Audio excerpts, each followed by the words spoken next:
Thanks, Nick. While much of the focus during the pandemic has been on medical health, often overlooked is dental health. And the World Health Organization is now asking people to avoid routine dental work in order to slow the spread of COVID-19. But as our Alex Tejada found out, that may not be such a good idea. Alex. Tom, Caitlin, the American Dental Association disagrees with the World Health Organization and says missing those appointments could lead to even worse problems for patients and the healthcare system as a whole. From the day we closed, we were getting calls of people who were excruciating pain that, if left uncared for, would end up in the emergency rooms. Dental offices have since reopened following that shutdown, with new precautions in place to prevent the spread of germs. Dentistry's always done a really good job of that, but there were some additional measures we had to take. Biggest concern is the control of dental aerosols. Aerosol particles can transmit coronavirus, so to eliminate this, dental practices are using technology to keep their patients and staff safe.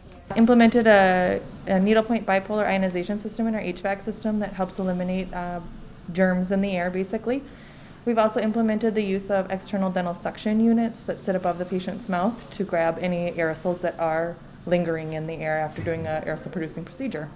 The safety measures are not just time-consuming, but also costly. Every time a new patient comes in, their gowns are changed. Those are things we didn't have to do in the past. In general, the expense of it has increased greatly. Despite World Health Organization concerns, dentists advise people to stay on top of their oral health.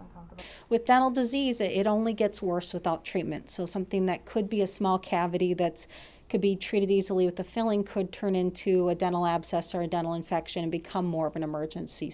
So just delaying that even for a few months can be detrimental to the tooth health and really put patients in a bad spot. The dentists point out that problems with oral health can cause complications elsewhere in the body. They hope to treat patients in their buildings instead of those patients overwhelming emergency rooms. However, for those who still do not feel comfortable seeing the dentist in person, most Rochester practices offer virtual visits. Live in the studio, Alex Tejada, KTDC News. All right, thank you, Alex. Well,